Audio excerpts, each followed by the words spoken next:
You're listening to the DolphinsTalk.com podcast network.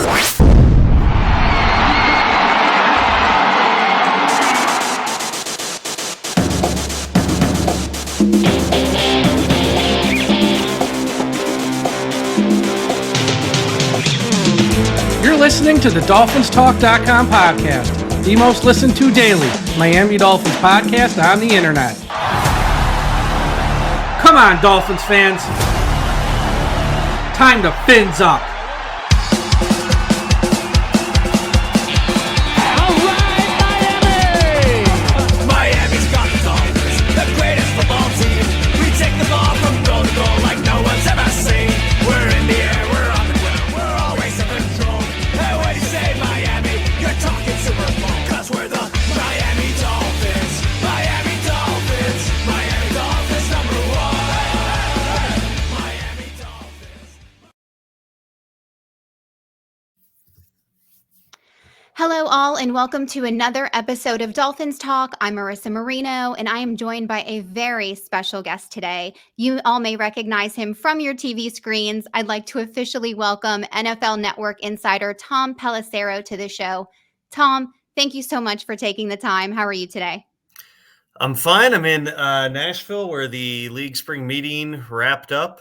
It's currently a thunder shower, some very loud noises outside, but I think I'm safe in here with you for the next little bit. Yeah, I would say you're safe inside your hotel room. That's probably your best bet for the moment. Yes, for sure. How are you liking Nashville? I've never had a chance to go. It's been good so far. You know, every time I come, it's evolved a little bit more. Had a good dinner in an Italian restaurant last night. Got a chance to catch up with some of the Titans folks about the new stadium that's being built here. Being built essentially in the parking lot, like right behind the existing stadium, is going to be ongoing for the next few years here. But yeah, a lot of excitement about a new regime in Tennessee, the new stadium, which is still a few years away. And obviously they were very active in the offseason too. Awesome. Well, we'll be seeing them this week on week 4, so I'm anxious to see how that goes. Well, we'll just kind of get right into it. I know you're a busy guy, so of course, the very first topic I'm going to talk about is Tua. As you know, Tua has been a hot topic of conversation this offseason and his current contract negotiations. So do you believe that Tua will have a contract extension before training camp starts on July 30th? I think that I would say logically it makes sense for everybody to try to find a path forward to get that to happen. Now, there have been a lot of deals through the years that have gotten done right at the start of training camp. There have been other deals that have gotten done right at the start of the regular season. Once you pass week 1, in a lot of cases, that's kind of it on the contract talks. The fact that Tua, you know, I know that he had been in and out through the course of the spring, but the fact that he was out there on the field in the first OTA practice, I think quells at least a little bit of the furor that might have existed about exactly what his plans were. I mean, listen, you know, they've got franchise tags that they could potentially use on him if they needed to in future years. They've stuck by Tua through a lot. They picked up his 5th-year option at a time that there were a lot of questions about what his long-term viability and health was going to be. Last season, they were rewarded with some of the best football that he's played throughout the course of his career.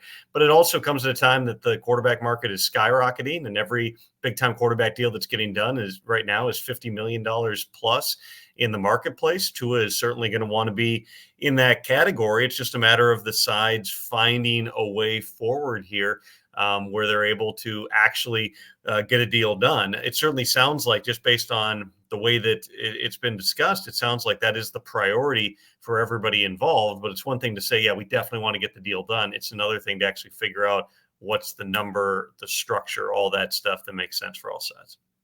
No, and that makes perfect sense. We did hear recently that there was an offer on the table by the Dolphins, but that first offer was denied by Tua and his camp.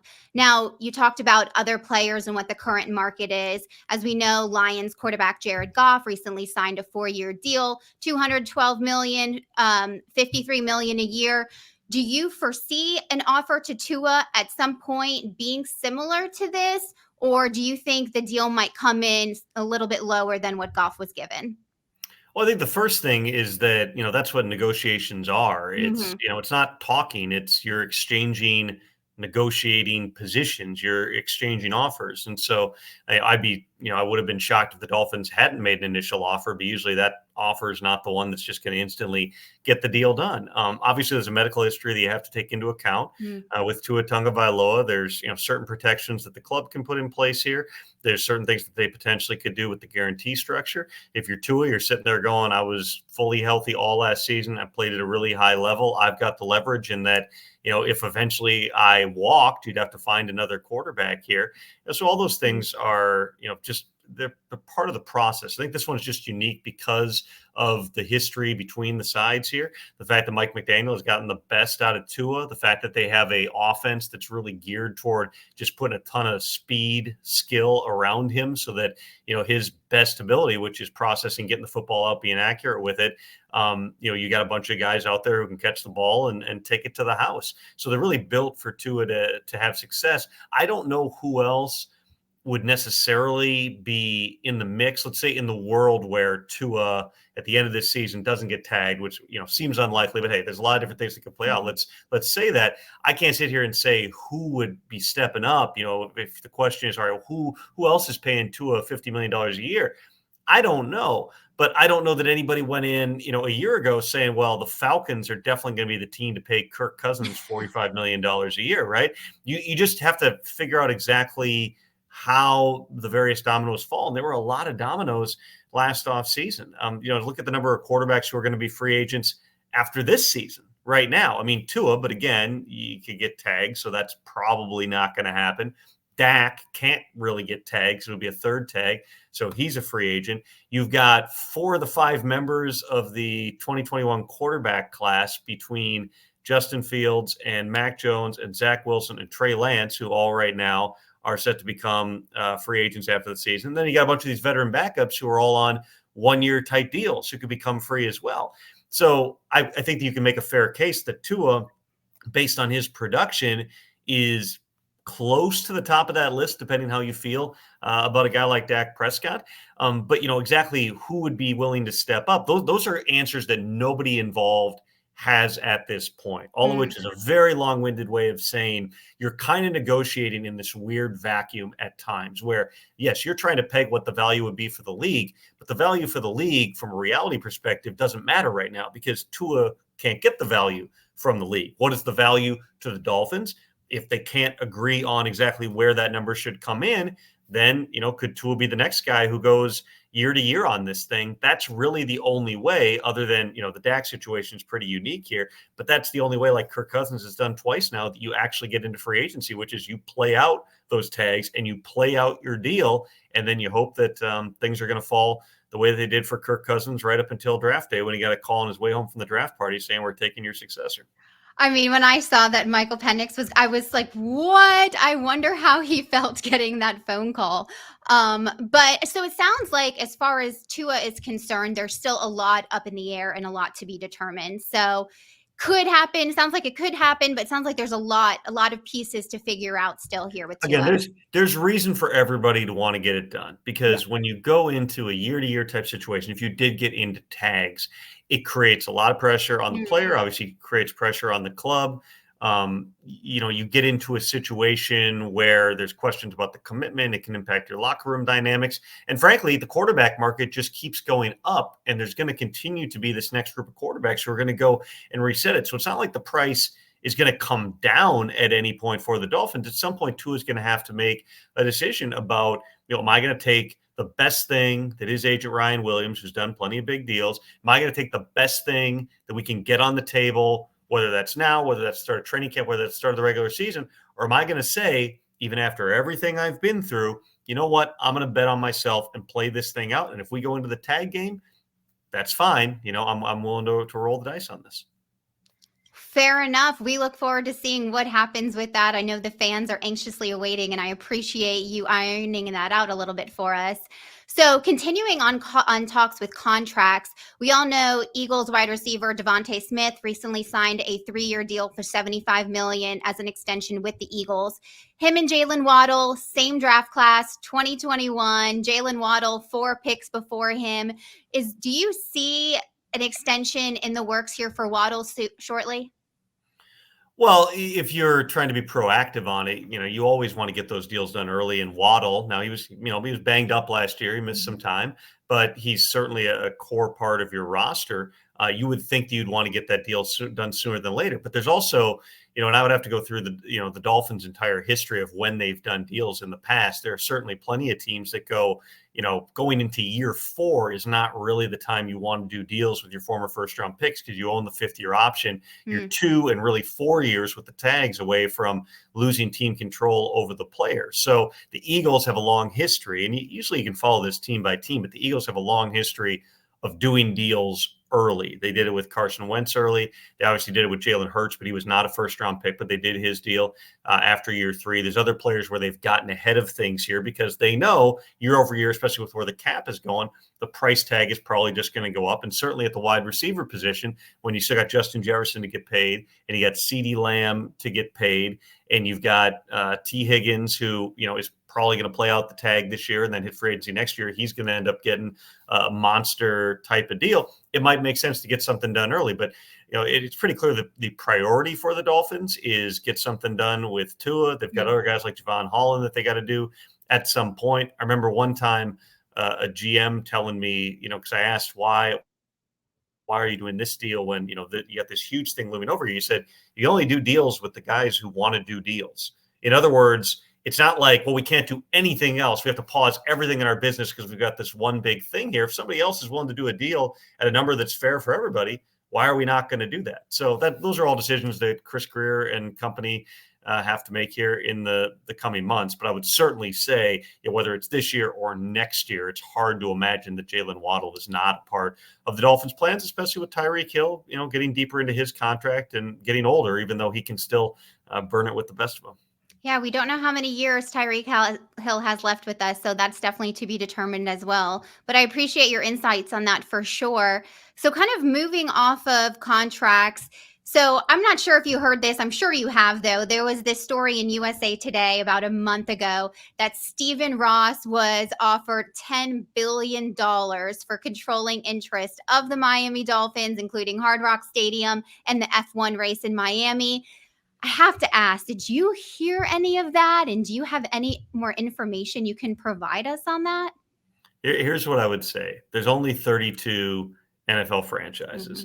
The next team that sells could well be in the $8 billion range. The Dolphins, by virtue of what Stephen Ross has done, the vision of guys like him and Tom Garfinkel to reinvest in the stadium, reinvest Stephen Ross's own money, and completely revive Hard Rock Stadium and bring in F1 and all these other things. It's a great lesson in it's not necessarily always about going to your local government and saying, hey, I need tons of money. If you know you can't do that, you could go through years of red tape and get delayed, or you can say, I'm going to make an investment now to make this thing way more awesome, and then I'm going to start making tons of money later, which is what Stephen Ross has done. So he's got a very valuable property. He's obviously got an internationally known brand. I can't tell you for certain. I saw that report. I don't know who or exactly what the number might have been, but if you told me in the next 5 years there's a team sold for $10 billion,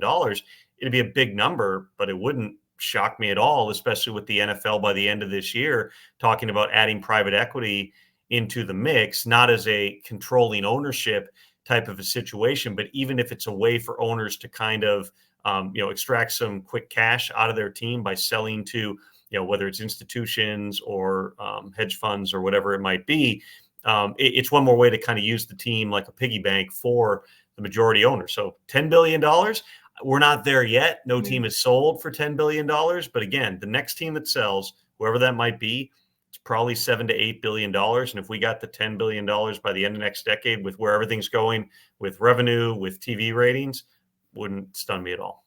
Okay. Yeah. And that was going to be one of my questions too, was had you heard who it was? Because Ken Griffin was linked to the Dolphins there for a little bit. And so I didn't know if you had heard any whisperings of who it might have been.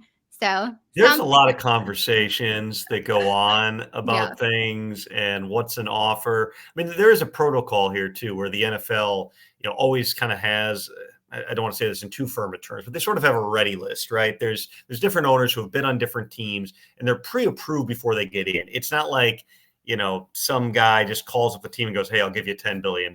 Like there is a protocol, and there have been owners that have not gotten through the NFL's protocols in the past, and deals have fallen through because you need to have a level of financial solvency that go all the way back to the early days of the NFL. Nobody thinks that an NFL team is going to go out of business at this point, which is why there's less risk in introducing things like private equity as a potential funding mechanism.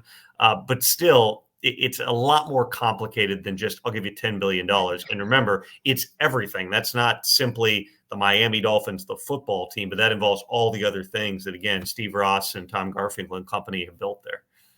Well, that makes sense. And I guess we'll see what happens with that. But for now, it's Stephen Ross's team. So we'll go with it. So kind of just jumping into the next part, which is kind of the bigger picture now of this AFC East landscape. Buffalo lost some key players. As we know, Dolphins lost major players in Christian Wilkins, Robert Hunt. Aaron Rodgers is coming back for the Jets.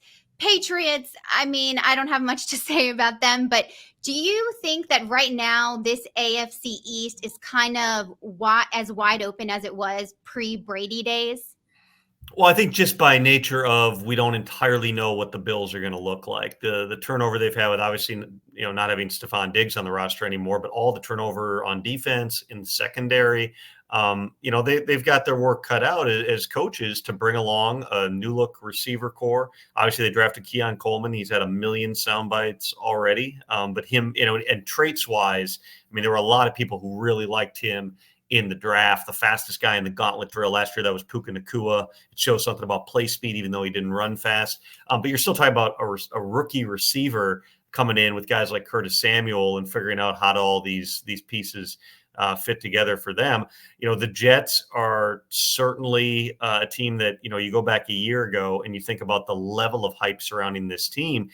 It's largely the same key players on that team. Now, they invested in the offensive line, bringing in Tyron Smith, bringing in John Simpson, trading for Morgan Moses, drafting Olu Fashanu, but it's still Aaron Rodgers, and you're betting on a 40-year-old quarterback to have the type of season that not many 40-year-old quarterbacks historically have had. Tom Brady, Favre, Drew Brees, they all had 100-plus passer rating seasons at age 40-plus. But that's like it. In the modern game, in the last several decades, those are the only three guys who at this age have played that way. And, none of them were coming off a torn Achilles and having missed essentially an entire season before they got out onto the field. So that's the biggest unknown with the Jets is just I fully anticipate Rodgers is going to come out, and in some ways he's going to look like Aaron Rodgers. He can process things so quickly and get the ball out of his hand. But is he good enough, and is the rest of the team good enough? They certainly seem like they're built that way on paper. We got to see how that entire thing plays out. The Patriots are the other team in the AFC East. Mm-hmm. I really think for the first time ever, because they haven't had a season like they did in 2023 since Bill Belichick got there. Starting over with Gerard Mayo, Jacoby Brissett, at least short term, is probably the starting quarterback. They've turned over a lot of that roster. So I think that realistically, they're probably the fourth out of four if you're just stacking it up on paper right now. It's going to be a build for them. And then you've got the Dolphins. So I think that it's a division that's been competitive. The Dolphins, as I don't need to remind you, appeared to be in control last year, and then things kind of got away down the stretch, and Mostert was banged up and Waddle was banged up, and they didn't play well in the biggest moments, and the division got away with them. You still got to go through Buffalo, but I think that the Jets, by virtue of what they seem like they're capable of, if things go right this year, which last year they could not have gone more wrong, you have to have them in the mix as well. I do think it's an open division. Well, there you have it. I just to comment on Keon Coleman, I've seen clips of him. He seems great. And as a Dolphins fan, I'm like, I really like him. I don't like that I like him, but I do. And that's always hard. I had no clue that he was that guy, like as a person. Yeah. I do know there were a lot of coaches who really liked him through the pre-draft process. It was just, are you going to be able to harness it? The dude was playing basketball at Michigan State 2 years ago. So he hasn't filled out and really fully trained for football more than the past year here. He absolutely, he's got the traits to be a stud in the NFL. But you and I both know, the hit rate is low on wide receivers for a reason. It's about context. It's about who you're playing with. He seems to be in a really good situation with Josh Allen and Joe Brady, and a defense that should be, even though it's had a lot of remodeling, should be pretty good as well. But is he coming out and having a Stephon Diggs type performance in week 1? TBD. Well, hopefully not. No, I'm just kidding. I'm just kidding. All right. Well, I know you're busy. We have to get you out of here. I have one last quick question for you. So there have been rumblings of the NFL going to an 18-game regular season with 2 bye weeks, moving the Super Bowl back to President's Day weekend. How close are we to that happening? I wouldn't say close. I do think that you have to remember there's new leadership in the NFL Players Association. Lloyd Howell is now the executive director. DeMaurice Smith was the executive director a long time, who negotiated the last couple of collective bargaining agreements. And so the CBA runs beyond the end of this decade, and the CBA does not allow the NFL to unilaterally institute an 18-game season. However, Lloyd Howell's background is in business. He, is a guy who is approaching this with a fresh eye because he's not, he's beholden on, legally speaking, to the CBA, but he wasn't a part of negotiating it. And so if there are trade-offs that the players can get in exchange for something that might be viewed by a lot of people as an inevitability, which is going to 18 games, and that now happens sooner and you actually get something for it beyond, the next CBA process out in 2031, that's certainly a possibility. Roger Goodell addressed it today. He said it's not something that's an active discussion right now, but as they're talking in, I believe he put it, the long-range context, it's certainly something they're considering. They've always wanted to, potentially play the Super Bowl on President's Day weekend. They still want to cut back on the preseason games because they think it's a bad product. So it'll be an 18-2 type of situation. I would assume that there would be a second bye week in there too. So now you're going from an 18-week, 17-game regular season to a 20-week, 18-game regular season. Maybe then the start of the season is on Labor Day weekend and you close on President's Day weekend, taking out a couple more of our holidays that we can't get back. But is it going to happen for 2025? I wouldn't hold my breath on it. Okay. But again, new regime on the players' side, keep that in mind. There's a lot of things that you might think, it's in the next collective bargaining process. No, there might be pathways for certain things to continue to change. Okay, well, we'll be on the lookout. I'm sure some people wouldn't want their holidays taken away, but they would love to have a Monday where they can recoup from that Sunday Super Bowl. So, well, Tom, thank you so much for taking time out of your schedule to be here. And everyone that is listening and watching, make sure you tune into the Insiders on NFL Network Mondays, 7 p.m. Eastern. You can weekdays, every weekday, not just Monday. Every weekday. It started on Monday, but it's every weekday. Every weekday. It's 7 p.m. Eastern time. Yeah, now you got me rethinking the tweet that I put out. No, it started on Monday, but it's every weeknight, 7 p.m. Eastern time. We have a great time, news, information, a lot of fun. We're enjoying it so far. Awesome. So you heard it here.